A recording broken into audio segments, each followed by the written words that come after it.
Hey everyone, and welcome back to the channel. Today, we're diving deep into a topic that's often misunderstood in American history, the concept of mass deportation. When we hear that term, our minds usually jump to more recent events. But what if I told you that the first state-sponsored mass removal of a population in the United States happened nearly 200 years ago? Let's unpack the myths and get to the truth. So, what exactly is mass deportation?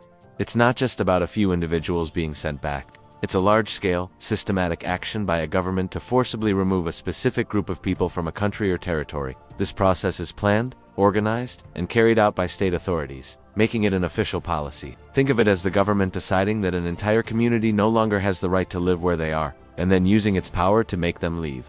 It's a heavy topic, but understanding it is crucial to understanding our history. Now, let's go back to the 1830s. The United States was still a young, expanding nation. This expansionist ambition led to one of the most tragic chapters in its history, the Indian removal. In 1830, Congress passed the Indian Removal Act. On the surface, the act authorized the president to negotiate treaties with Native American tribes, offering them land west of the Mississippi River in exchange for their ancestral lands in the east. Sounds voluntary, right? Well, that's one of the biggest myths. In reality, the negotiations were anything but fair. They were filled with pressure, coercion, and outright fraud. The federal government, along with several state governments, was determined to get this land, which was incredibly valuable, especially for cotton cultivation. So, while the law was framed as a negotiation, the underlying message to the tribes was clear: move or be moved by force. This policy targeted what were known as the 5 civilized tribes: the Cherokee, Chickasaw, Choctaw, Creek, and Seminole. These nations had adopted many aspects of American culture,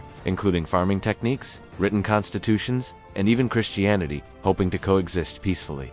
They had established successful communities and farms on their ancestral lands, but their success and their very presence were seen as obstacles to westward expansion.